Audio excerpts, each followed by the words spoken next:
Good morning my friends, welcome back to my channel. তোমরা সবাই কেমন আছো? আশা করি ভালো আছো, আর আমরাও খুব খুব ভালো আছি। তো আজ আমাদের সেকেন্ড দিন, আমরা বেরিয়ে পড়ছি। এখন যাবো কুইহাটি। সুতো তাকাও,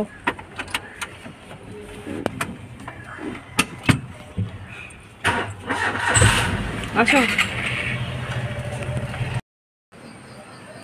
তো বন্ধুরা দেখো, আমরা মাসির বাড়িতে চলে এসেছি। তো এখানটায় ছাদে এসছি একটু ঘুরতে। হ্যাঁ, এই পাশেও আছে। তো এখানটায় এসছি এই কারণে, 2 মিনিট বাদে বাদে নাকি এখান দিয়ে প্লেন যাচ্ছে।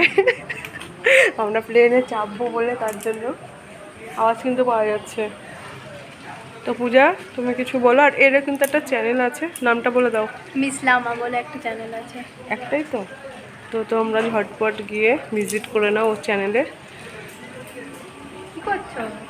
যাচ্ছি চল। তো চলো তোমাদের এই দিকটা ঘুরে দেখায়। অনেকটা সুন্দর প্লেস পাওয়া যাচ্ছে। আর পাশে দেখো একটা, এটাকে কি বলে, খাল বিল কিছু একটা হবে। এখানটা কিন্তু প্রচুর কর্মী শাক আছে, দেখেই বুঝতে পারছো। আর মাছও আছে ছোট ছোট। আর ওই দেখো, ওখানে ছাগল চড়াচ্ছে কিছু মহিলা, আর শাকও কাটছে।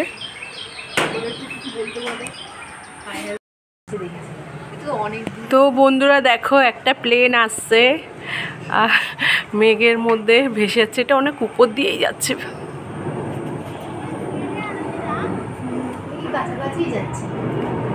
নামবে মনে হয়, দেখতে পাচ্ছ? এই যে দেখো, ল্যান্ড করবে মনে হচ্ছে।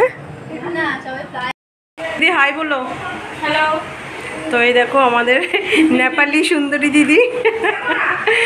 তো দুপুরে কি আছে আমাদের লাঞ্চে? আমাদের লাঞ্চে আজকে আছে হ্যাঁ, বিরিয়ানি। দিদি একটু নেপালি ভাষায় বলে দাও। हाम्रो आज नेपाली बिरयानी बनाउनु भएको छ। बुहारीले पिङ्की शिरले पिङ्की शिर लामा। অনেক ভালো, অনেক সুন্দর বিরিয়ানি হয়েছে, খাওয়া টেস্টি। তো তোমরা দেখতেই পাচ্ছ যে দিদি নেপালি আর আমাদের বাংলা ভাষা দুটোই খুব ভালো পারে। আমি ট্রাই করছি, হ্যাঁ, মানে বাঙালি বলা ট্রাই করছি। আর এই যে আমাদের মাইমা, হাই বল দাও। আর এই যে আজকে শেফ আমাদের সুন্দরী। এই চুপ করো তো। বিরিয়ানি, হ্যাঁ বিরিয়ানি শেফ, আমাদের বিরিয়ানি শেফ। এরকম করছো কেন?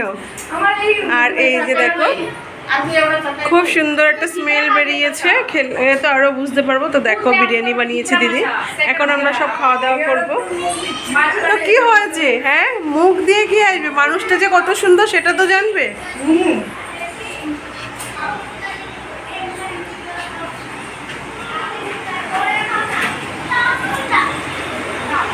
তো এখানে দেখো বাচ্চা পার্টি খেতে বসেছে। হাই বল দো আয়ুষ, আয়ুষ হাই বল দো। তো পাপা ওরা সব খাচ্ছে, এরপর আমরা বসবো বাইরে। বন্ধুরা দেখো, দিদিদের ঠাকুরের জায়গাটা কত সুন্দর। আর এদের ঠাকুরের, আমাদের যেরকম গোপাল বলো সব ঠাকুরকে কাপড় পরানো হয়, এদের এরকমভাবে রাখে। আর এই জায়গাটা খুবই সুন্দর, কিন্তু এদের কি সিস্টেম আমি বুঝি না।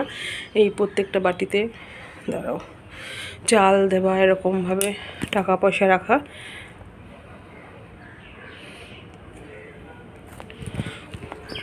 আর এদের ভগবান হলো এই যে,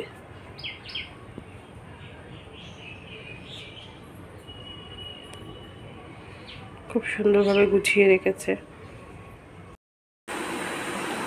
তো বন্ধুরা, আমরা বাড়িতে পৌঁছে গেছি, জাস্ট কিছুক্ষণ হয়েছে। তো কালকে যেতে যেরকম লেট হয়েছিল, বাট আছে সেই লেটটা হয়নি। সিগন্যালে পড়েছিলাম বাট জ্যামে পড়িনি, 1.5 ঘন্টা আগে চলে এসেছি। তো আসার সময় ভীষণ মনটা খারাপ লাগছিলো, সবাইকে ছেড়ে আসছিলাম। আর ভীষণ ভীষণ জলি ফ্যামিলি, ভীষণ ভালো একটা ফ্যামিলি, তোমরা দেখেই বুঝতে পেরেছো। তো ওদের আসার কথা আছে, আসবে যখন অবশ্যই তোমাদেরকে দেখাবো। তো খুব ভালো লেগেছে, ফার্স্ট টাইম গেছি দিদির বাড়ি। তো সবাই ভীষণ ভালো, ভীষণ আপ্যায়ন করেছে। আর যতটা পেরেছি ততটা শেয়ার করেছি, কারণ প্রচণ্ড গরম আমাদের এখানে তুলনায় ওখানে। তো কি বলবো, গরমে কলকাতার গরম তো বুঝতেই পারছো, বেহাল অবস্থা। এখন ড্রেস চেঞ্জ করে নিই। তো তার আগে ভাবলাম যে না, তো আমাদেরকে বলে দিই যে বাড়ি পৌঁছে গেছি, সুসংবাদটা দিয়ে নিই। তো এবার ড্রেস চেঞ্জ করে রাতের রান্না আছে, সেটার আয়োজন করব। তো ব্লগটা বেশি বড় করব না, কারণ একটু রেস্ট নেব। তো আজকের মতন ব্লগটা এখানে শেষ করছি। দেখা হবে নতুনভাবে নতুন ভিডিওর সাথে তোমাদের সাথে। আর তোমরা এইভাবে পাশে থেকো, সাপোর্ট করো। আর যদি আমার ভিডিওগুলো তোমাদের ভালো লেগে থাকে অবশ্যই একটা লাইক কমেন্ট শেয়ার করতে ভুলো না। তো আজকের মতন সবাইকে টাটা।